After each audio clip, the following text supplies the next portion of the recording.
आने दो जरा एक बहुत ही ग्रूवी रोमांटिक नंबर है। इन लबों को इन लबों पे आने दो जरा। उसमें उषा उत्तुप मैम भी थी उस शो में। परफॉर्म जब आप करते हैं किसी सॉन्ग को तो क्या क्या चीज़ों का ध्यान रखना होता है स्टेज पे जब हम परफॉर्म करते हैं और जब हम स्टूडियो सिंगिंग करते हैं, तो दोनों एक डिफरेंट वर्ल्ड है। अलका जी के साथ जो मेरा गाना एक आया था रूह की मौजूदगी, वो गाना रिकॉर्ड काफ़ी पहले हुआ था। उनके गाने सुन सुन करके बड़े हुए हैं। कैसेट हम लोग खरीदते थे तो कुमार शानू, अलका याग्निक।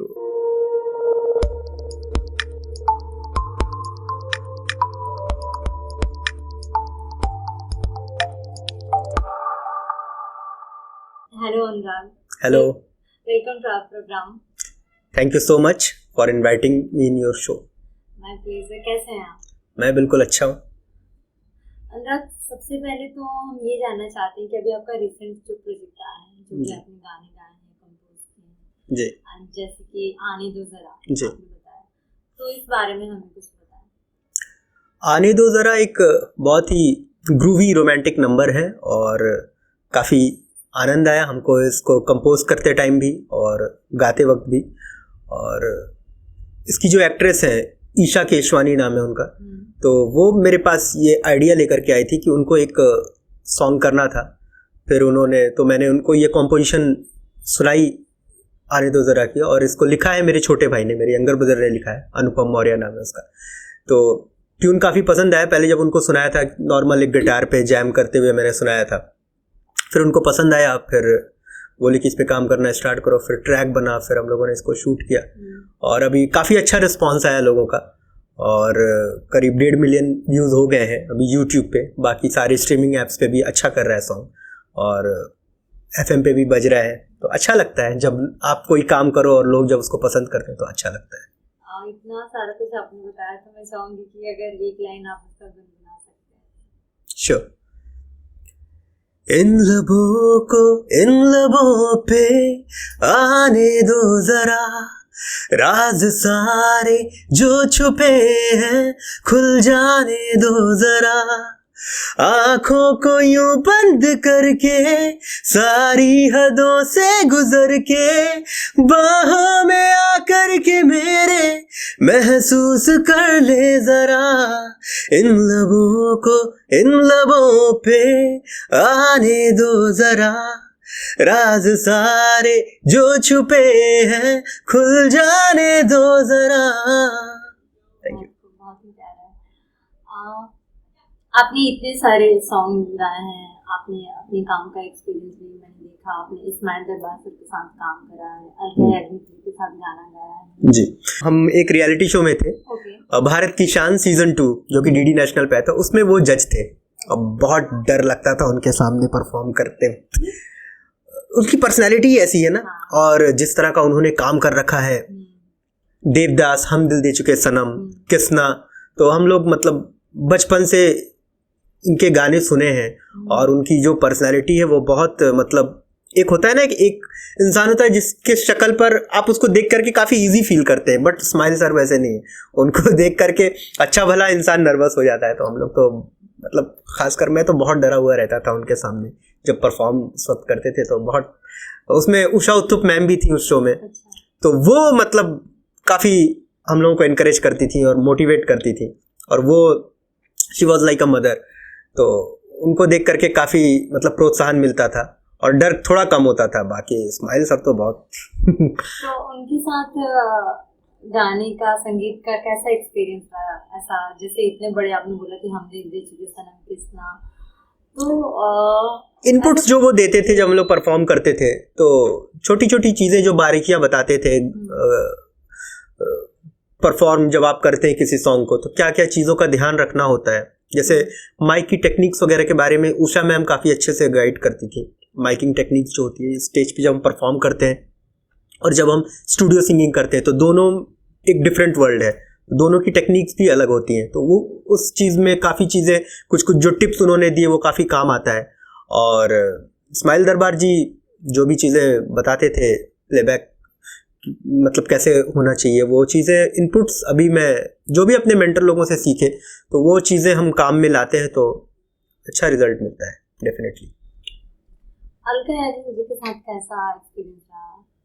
अलका जी के साथ जो मेरा गाना एक आया था रूह की मौजूदगी, वो गाना रिकॉर्ड काफ़ी पहले हुआ था, एक फिल्म के लिए रिकॉर्ड हुआ था वो, बट किसी कारणवश वो फिल्म कंप्लीट नहीं हो पाया, वो बीच में ही बंद हो गया। तो उसके जो प्रोड्यूसर्स थे और म्यूज़िक कंपोज़र जो थे, उन लोगों ने मिलकर के डिसाइड किया कि इसको सिंगल रिलीज़ करेंगे। तो वो कोविड के टाइम पर रिलीज़ हुआ वो गाना, और वो गाना लोगों ने काफ़ी पसंद किया।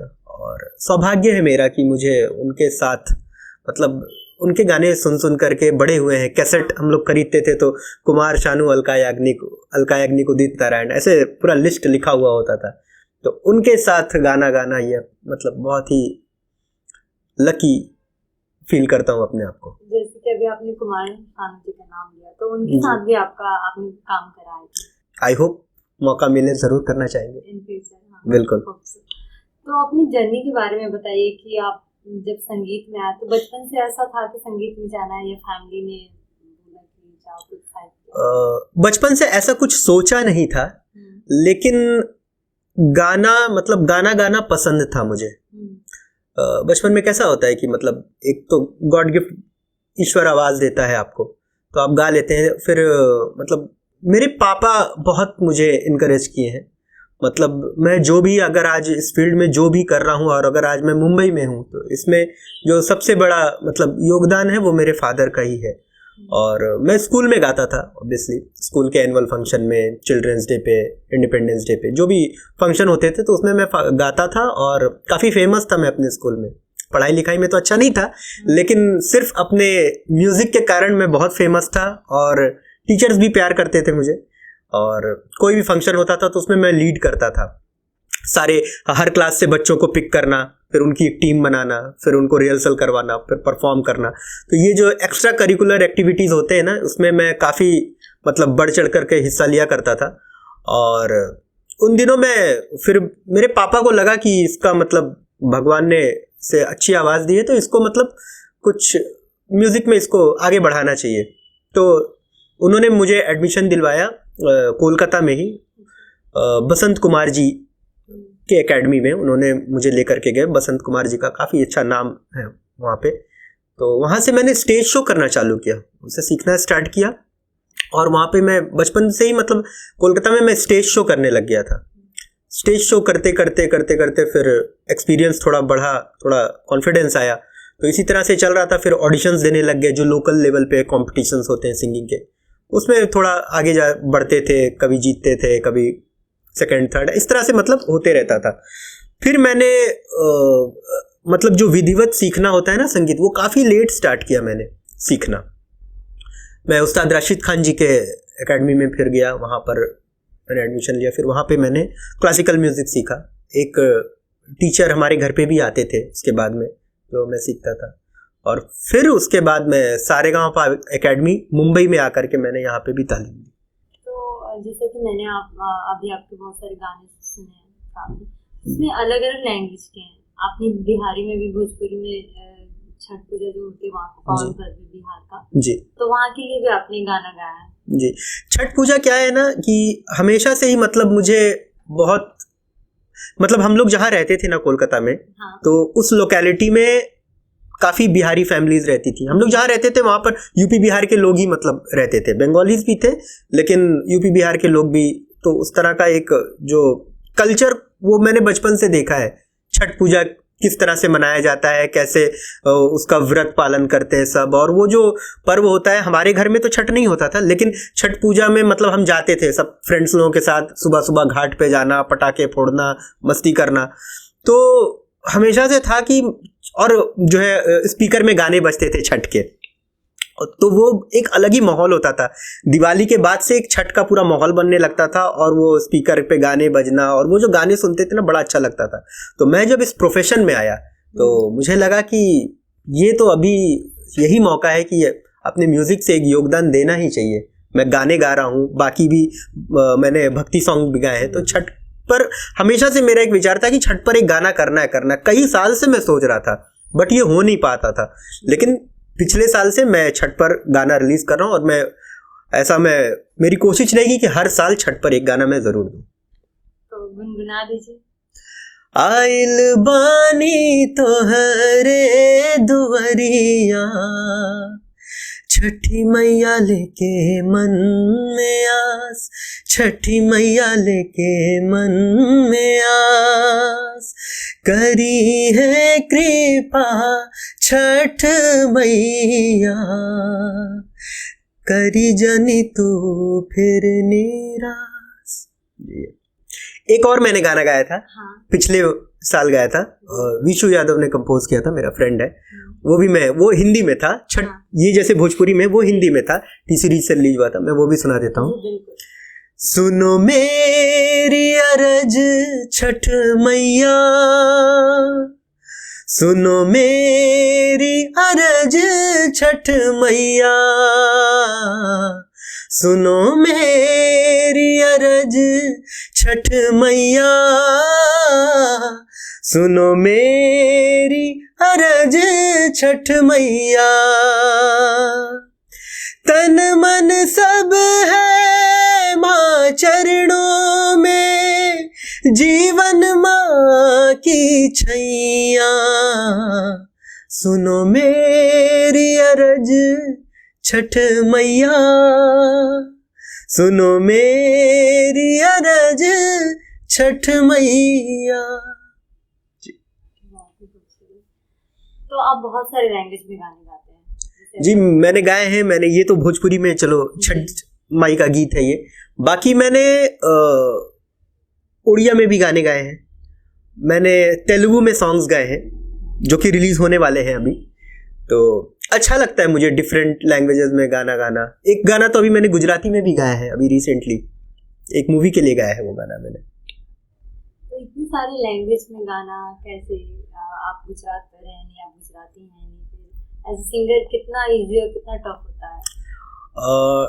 टफ तो नहीं कहेंगे, लेकिन मतलब अच्छा, आपको जो रिकॉर्डिंग के वक्त ना जो गाइड कर रहा है आपको, वो व्यक्ति अगर सही है तो फिर बाकी तो हम हिंदी में ही लिरिक्स लिखते हैं जो भी है, फिर उसको प्रोनाउंसिएशन जो है वो गाइड कर देते हैं म्यूजिक डायरेक्टर जो होते हैं कि किस तरह से बोलना है, शब्दों का उच्चारण किस तरह से। बाकी सुर तो सुर ही है, वो चाहे किसी भी लैंग्वेज में हो, म्यूजिक की कोई लैंग्वेज नहीं होती है। तो बाकी इमोशन, अगर सैड सॉन्ग है, पेपी नंबर है, तो इमोशन को हम लोग पकड़ते हैं और उसके मूड के अकॉर्डिंग डिलीवर कर देते हैं चीज़ों को। क्योंकि मैंने अरिजीत सिंह का एक इंटरव्यू देखा था, तो उन्होंने बताया था कि मैं जब कोई भी गाना गाता हूँ, मुझे किसी भी लैंग्वेज में अगर गाने के लिए मिलता है, तो मैं पहले उसको बंगाली में ट्रांसलेट करता हूँ, उस फील को समझता हूँ, देन फिर मैं उसे वो हिंदी में तो हिंदी में गाता हूँ, या फिर वो जिस लैंग्वेज में। तो हाँ वही चीज़ है ना, मतलब उस फील को पकड़ना पड़ता है। उन्होंने जो कहा कि ट्रांसलेट करता हूँ, मतलब वो उसका अर्थ समझने के लिए, तो वो हम लोग भी पूछते हैं कि जो भी है तो इसका अर्थ क्या है, ये जिस कैरेक्टर के लिए गा रहे हैं, जिस पात्र के लिए गा रहे हैं, वो पात्र क्या, किस बात को कन्वे करना चाह रहा है। तो एक बार वो चीज़ जब क्लियर हो गया, कोई हीरो है वो अपनी प्रेमिका के लिए गा रहा है, तो उसके इमोशन क्या होंगे, बस उस फील वर्ड को पकड़ करके उस फील करके गा देते हैं। बिल्कुल। तो जैसे कि एक्टर के लिए बोला जाता है एक्टिंग, तो कहीं ना कहीं एक जो सिंगर है, अगर वो सैड सॉन्ग गा रहा है या रोमांटिक सॉन्ग गा रहा है, किसी भी तरह का, या फिर बहुत ही पार्टी टाइप सॉन्ग गा रहा है, तो वो उस मजे को और उस चीज को फील करना पड़ता है। बिल्कुल, वो बहुत इंपॉर्टेंट है। हम जितना फील करेंगे तो वो जो सामने वाला जो भी एक्टर है, जो पर्दे पर उस किरदार को निभा रहा है, वो तभी एक्ट को जस्टिफाई कर पाएगा। अगर हमारे ऑडियो में ही वो चीज़ नहीं होगी तो वो कितना भी अच्छा एक्टर हो, उसमें जान नहीं डाल पाएगा। तो उनसे पहले एक्टिंग हम लोग करते हैं। प्लेबैक सिंगिंग क्या है? प्लेबैक सिंगिंग सिर्फ सिंगिंग नहीं है या सिर्फ म्यूजिक नहीं है, उसके साथ में आप एक कैरेक्टर को भी जीते हैं, उसके अकॉर्डिंग हमको गाना गाना होता है। बिल्कुल। तो उनसे पहले हम एक्ट करते हैं, एक्टर से पहले। तब वो करते हैं।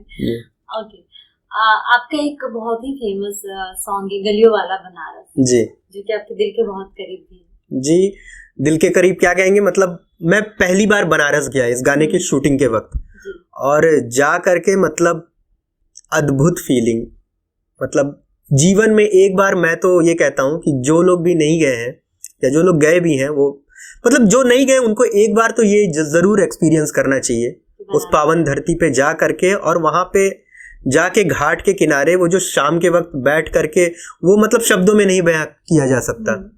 वो जो वहाँ की जो वाइब है ना, वो कुछ अलग ही है। जिस प्रकार से बनारस के लोग लाइफ को सेलिब्रेट करते हैं। इवन मैंने तो वहाँ पे ये भी देखा है कि वो डेथ को भी सेलिब्रेट करते हैं। मणिकर्णिका घाट पे जाके वो जो नज़ारा है वो कुछ अलग ही है, और वहाँ जाकर के इंसान कहता है ना, एक जो शून्य की अवस्था में चले जाना, ऐसा सुना था, लेकिन वहाँ जाकर के सच में वो चीज़ एक्सपीरियंस होता है। तो एक बार तो ज़रूर जाके वो अनुभव लेना चाहिए सबको।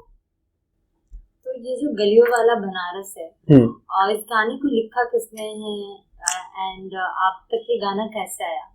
इस गाने की कहानी मैं बताऊं, इसके जो डायरेक्टर है जितेंद्र सिंह तनवर नाम है उनका, मेरे काफ़ी अच्छे मित्र हैं। और तो वो एक गाना शूट करने जा रहे थे बनारस, मेरा वाला गलियों वाला बनारस नहीं, एक दूसरा गाना शूट करने जा रहे थे वहाँ पे। तो मैंने एक दिन उनको फ़ोन किया कि और क्या हाल चाल है, क्या जीवन में क्या चल रहा है।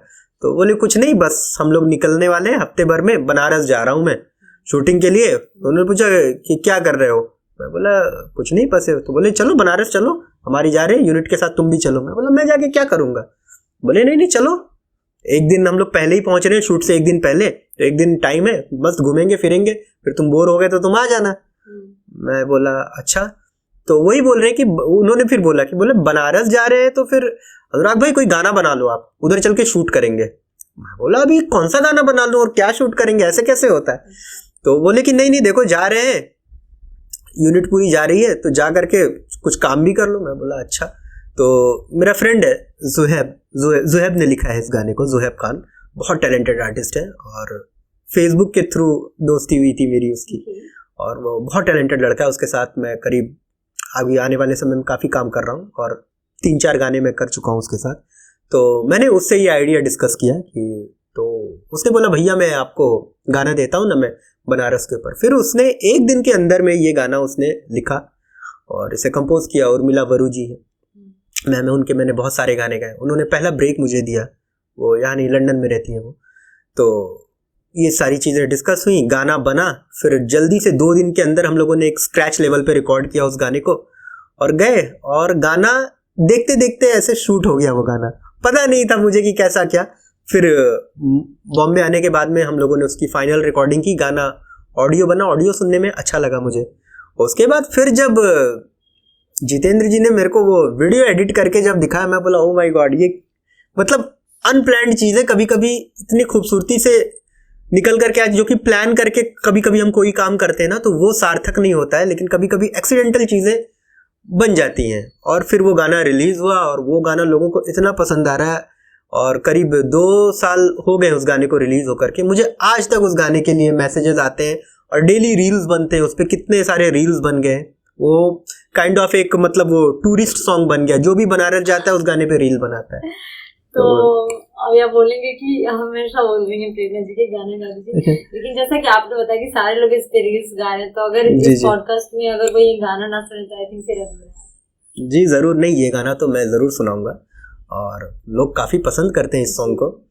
और ये इसका प्रीमियर भी रेड एफएम रेड इंडी शफल पे जब हुआ था, तो काफ़ी श्रोताओं ने मैसेज किया था मुझे कि गलियों वाला बनारस हम लोगों ने सुना आपका। तो जी मैं सुनाता हूँ।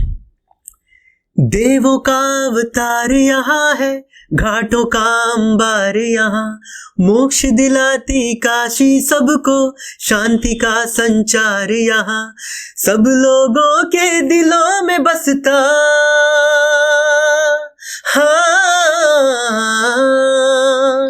सब लोगों के दिलों में बसता ये हंसता हुआ बनारस, ये गंगा वाली काशी, ये गलियों वाला बनारस, ये गंगा वाली काशी, ये गलियों वाला बनारस है कितना प्यारा बनारस, हम सबका अपना बनारस। अनुराग, मैं ये जानना चाहती हूँ, जैसे कि आप ने रियलिटी शोज करे हैं बहुत सारे, एंड उसके बाद आप मुंबई में हो, अभी बहुत सारे अपने गाने गाए, कंपोज किए, बहुत सारे लोगों के साथ काम किया, इतना सारा। तो क्या इसका अगर आप रियलिटी शोज में पार्टिसिपेंट्स हैं और आप काम करते हैं, या आपको एक मौका मिलता है वहाँ पे जाने का, एंड वहाँ से निकलने के बाद मुंबई के अंदर या फिर जो आर्टिस्ट जहाँ पे हैं, तो कितना स्ट्रगल करना पड़ता है काम के लिए, या फिर किस तरीके से काम मिलता है? और कई बार अगर काम मिल जाता है तो क्या वो उस तरीके से जो हमारी ऑडियंस है उनके पास पहुंच पाता है, इस बारे में आपकी क्या राय है? देखिए, इस बारे में कैसा है कि रियलिटी शो जो है ना, ये लोगों का मिथ है कि रियलिटी शो में हम आ गए तो हम सक्सेसफुल हो गए या हम सिंगर बन गए। ऐसा बिल्कुल भी नहीं है। रियलिटी शो एक कंपटीशन है, एक गेम शो है समझ लीजिए। उसमें जो है एक गेम में कैसे प्लेयर्स होते हैं, कोई प्लेयर फिर कोई जीतता है, कोई सेकंड होता है, कोई थर्ड होता है, उससे ज़्यादा कुछ नहीं है। बस इस गेम को आप टीवी पर आते हैं, करोड़ों जनता देखती है तो लोग आपको जान जाते हैं, लेकिन इंडस्ट्री में काम मिलेगा उसकी कोई गारंटी नहीं है, क्योंकि जो प्लेबैक सिंगिंग है वो एक पूरी अलग दुनिया है। और रियलिटी शो में शायद हम एक गाना प्रैक्टिस करके हम बहुत अच्छे से गा लें, बहुत अच्छे से परफॉर्म कर लें, ठीक है, और परफॉर्म कर लें, अच्छे नंबर आ गए, हमको पब्लिक का वोट मिल गया, हम जीत गए। लेकिन प्लेबैक करना, स्टूडियो में गाना, एक म्यूजिक डायरेक्टर का बनाया हुआ कॉम्पोजिशन को जस्टिफाई करना, वो बहुत अलग एक्सपीरियंस होता है। वो मतलब वो एक्सपीरियंस गेन करते करते ही आप उस चीज़ को डिलीवर कर पाते हैं।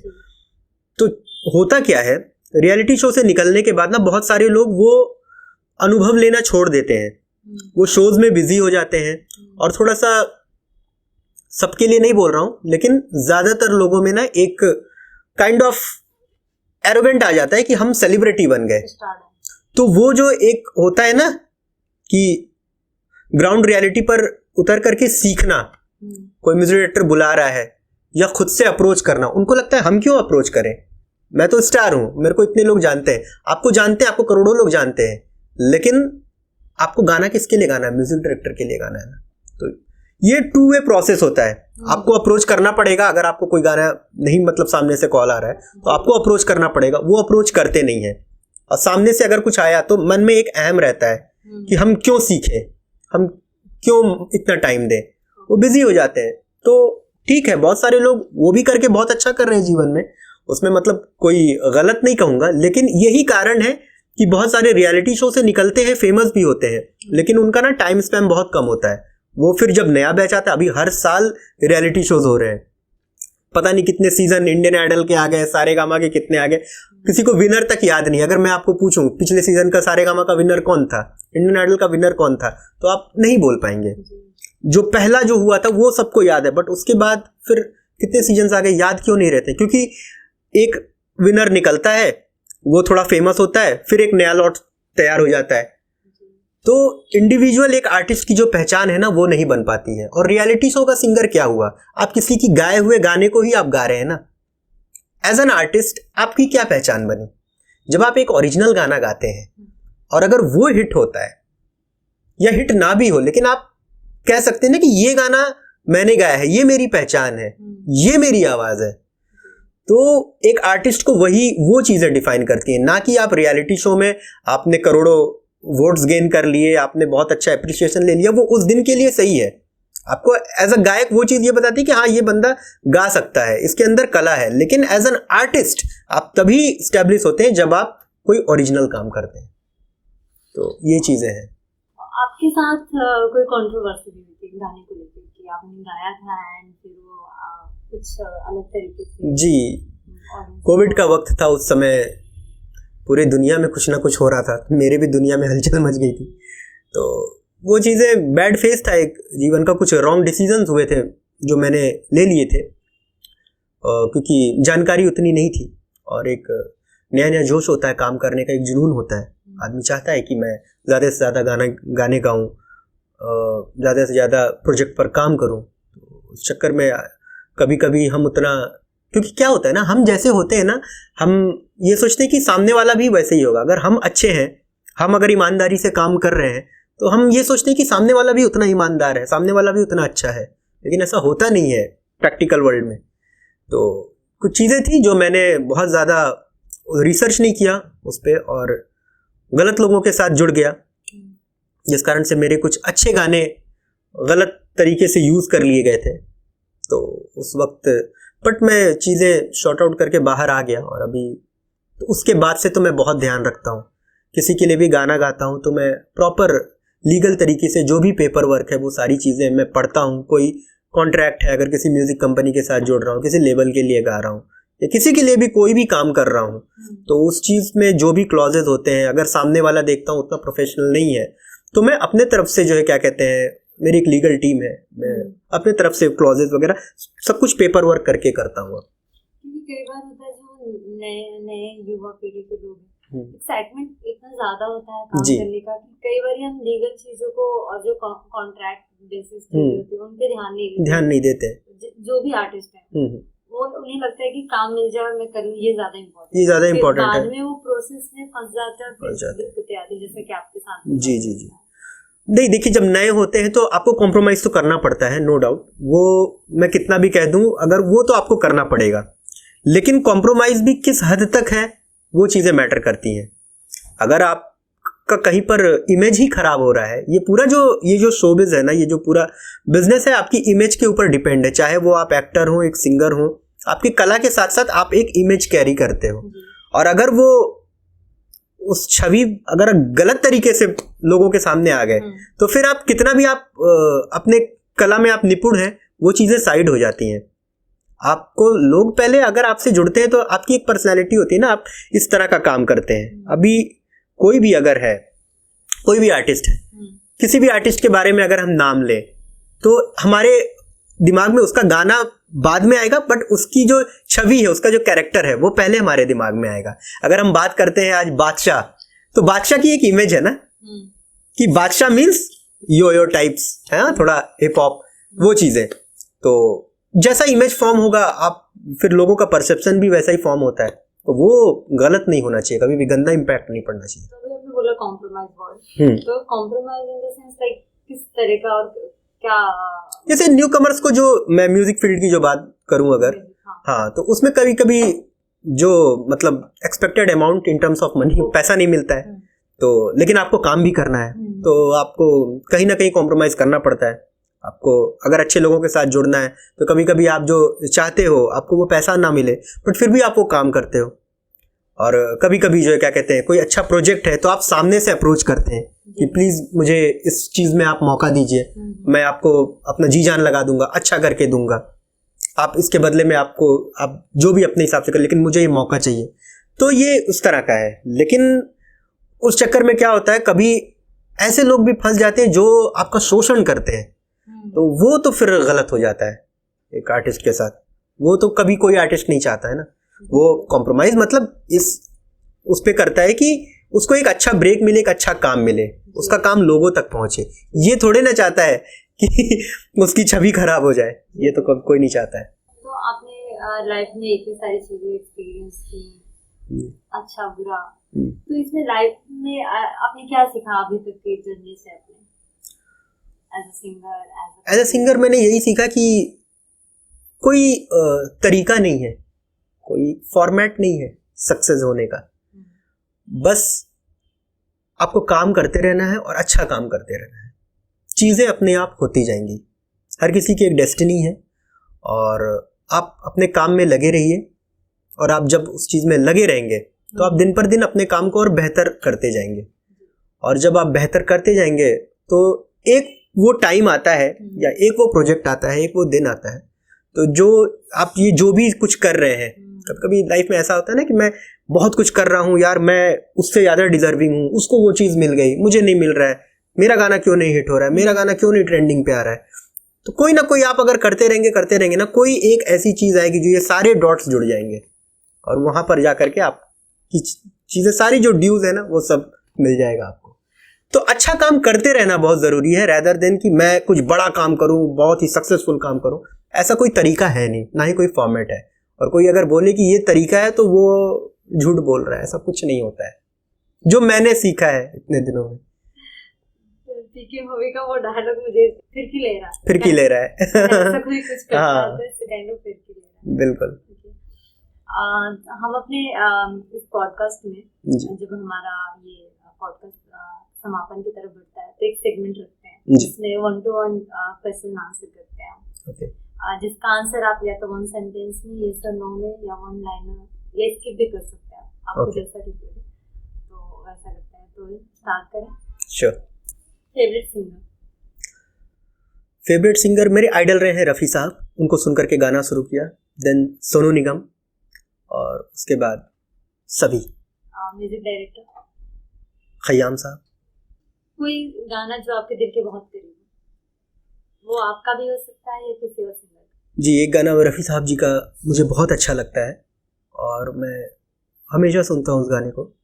जाने वालों जरा मुड़ के देखो मुझे, एक इंसान हूँ मैं तुम्हारी तरह, जाने वालों जरा।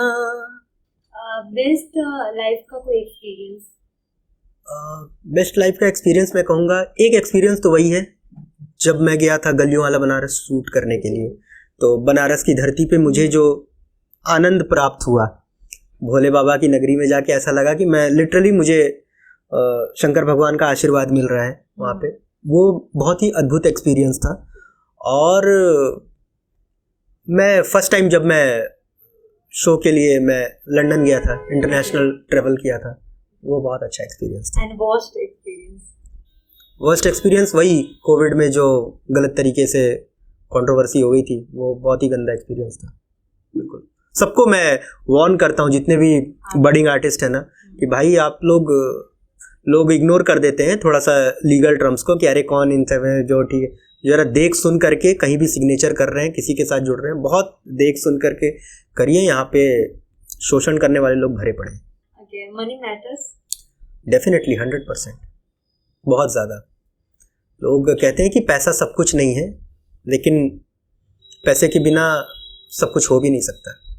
पैसा बहुत ज़रूरी है। हार्डवर्क और लक? बोथ। लक तभी आपका साथ देगी, या लक तभी, मतलब आप लकी साबित होंगे जब आप हार्डवर्क कर रहे हैं, अपने काम को और बेहतर कर रहे हैं। तो जब आपको अपॉर्चुनिटी मिलेगा, तब अगर आप हार्डवर्क किया है आपने, तो वो सार्थक हो जाएगा। अगर आप सिर्फ लकी हैं, हार्डवर्क किया ही नहीं है, तो अपॉर्चुनिटी मिलेगा, आप फेल हो जाओगे। तो दोनों ज़रूरी हैं। कोलकाता, मुंबई? कोलकाता। आप किसके करीब सबसे ज़्यादा हैं फैमिली में? मैं मम्मी पापा दोनों के करीब। पापा मुझे बहुत हर चीज़ में बहुत ही ज़्यादा मतलब इनकरेज करते हैं, सपोर्ट करते हैं, और आज भी करते हैं। हालांकि मैं उनके एक्सपेक्टेशन पे खरा नहीं उतर पाता हूँ, बट वो फिर भी करते हैं।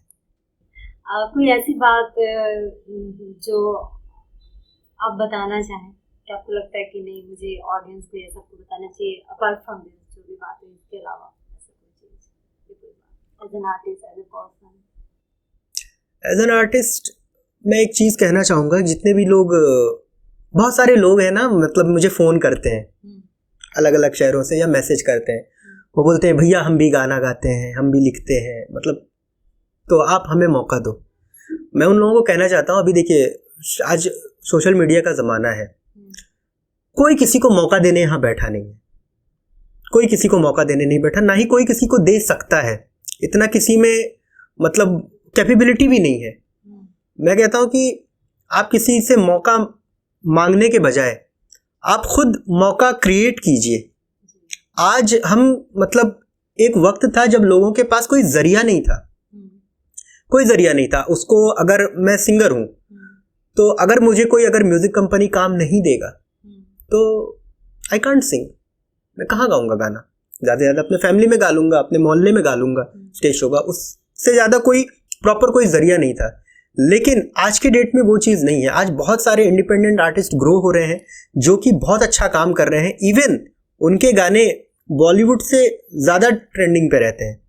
तो एज एन इंडिपेंडेंट आर्टिस्ट ना, आप अपने काम को करना स्टार्ट कीजिए। सिर्फ सोचने से नहीं होगा कि एक दिन मेरे पास, जैसे सपोज हम लोग आज ये पॉडकास्ट कर रहे हैं, और अगर मुझे अपना एक पॉडकास्ट स्टार्ट करना है, तो मैं अगर ये सोचते रहूँगा, एक दिन मेरे पास अच्छी अच्छी लाइट्स होंगी, अच्छा लोकेशन होगा, अच्छा माइक्रोफोन होगा, कोई फेमस आर्टिस्ट होगा, तो मैं स्टार्ट करूँगा। वो चीज़ वो कभी नहीं होगा, कभी होगा नहीं।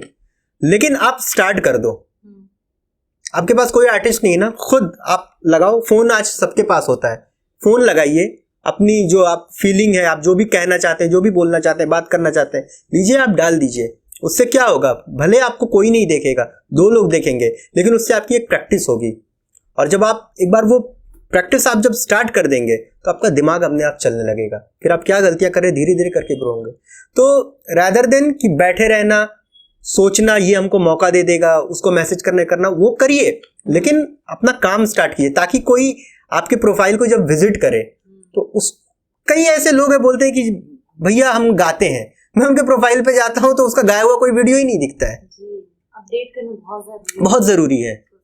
और ये एक ऐसा टूल है जिसको बहुत स्मार्टली यूज करना चाहिए। लोग कंट्रोवर्शियल पॉलिटिकल जोक्स फॉरवर्ड करते रहते हैं, मीम्स फॉरवर्ड करते रहते हैं, इसका मिसयूज बहुत कर रहे हैं। आप घंटों रील्स देख रहे हैं, उससे आपको क्या मिल रहा है? कुछ नहीं मिल रहा है। आप देखिए कि आपको क्या करना है, आप उस चीज को कैसे, मतलब ये एक हथियार है, इसको आप कैसे यूज करके इससे प्रहार कर सकते हो। बिल्कुल पॉजिटिव तरीके से, बिल्कुल। अनुराग, लास्ट में मैं ये बोलना चाहती हूँ कि आपको बहुत बहुत धन्यवाद हमारे पॉडकास्ट में आने के लिए, हम सभी को अपना टाइम देने के लिए अपने इतने बिजी स्केड्यूल से, और हम सभी को इतनी अच्छी अच्छी बातें बताने के लिए, एंड इतनी अच्छी बात के साथ ये बताने के लिए कि अलर्ट रहना कितना जरूरी है एक आर्टिस्ट को। आप अच्छा काम करो जी, काम करने के लिए प्रयत्न करो, लेकिन उतना ही जरूरी है कि आपको अलर्ट रहना, आप किसके साथ काम कर रहे हैं, किस तरीके का काम कर रहे हैं जी, ये जरूरी है। लेकिन साथ साथ ये भी ध्यान रखना है कि आगे बढ़ने की आपाधापी भी ये ना हो कि आप कहीं भी कुछ भी करें। सबसे पहली चीज एक तो अलर्ट रहना जरूरी है, बिल्कुल सही बात है। अलर्ट रहना जरूरी है, मेहनत करना जरूरी है, और सरलता बहुत जरूरी है। यहाँ लोग ना, मतलब पता नहीं क्यों मुंबई में आने के बाद आते तो मुंबई में, देखिए ज्यादातर लोग जो काम कर रहे हैं इंडस्ट्री में, वो काम भले सब मुंबई में कर रहे हैं, बट सब बाहर से आए हैं, है ना। कोई यूपी से आया है, कोई बंगाल से आया है, कोई एमपी से आया है, कोई राजस्थान से आया है। लेकिन पता नहीं क्यों मुंबई में आने के बाद ना थोड़ा काइंड ऑफ वो एक बॉम्बे वाले हो जाते हैं, ह्यूमैनिटी वो चीजें नहीं छोड़ना चाहिए। मतलब मुझे जो लगता है बहुत ज्यादा, और मॉडर्न होने का ये मतलब नहीं कि आप अपने रूट्स को भूल जाएं। तो वो चीजें थोड़ा, अगर आप रूट से जुड़े रहेंगे ना तो आपका काम भी अच्छा रहेगा, ये मैंने देखा है। अगर हम इमोशंस को छोड़ देते हैं ना, या बहुत ज़्यादा एक मेटेरियलिस्टिक लाइफ जीने लगते हैं ना, तो वो हमारे काम में भी वो चीज़ दिखता है। तो वो वही सरल होना बहुत ज़रूरी है। तो मैं यही बोलना चाहूँगी हम सबसे कि अच्छा काम करो और सरल रहें। एंड आपको बहुत बहुत धन्यवाद हमारे पॉडकास्ट में आने के लिए एंड हमें motivate. Thank you so much, my pleasure कि आपने जो है इतने अच्छे से इंटरव्यू किया मेरा, और मुझे अपनी बात रखने का मौका दिया। आपके इस पॉडकास्ट के माध्यम से मुझे जितने लोग भी सुन रहे हैं, आई होप कि उनको कुछ अच्छा लगा हो, और कुछ अगर वो उनके लाइफ में जरा सा भी थोड़ा बहुत भी उनको कुछ हेल्प मिले तो मुझे बहुत खुशी होगी। एंड बहुत बहुत धन्यवाद आपका। जरूर। Thank you.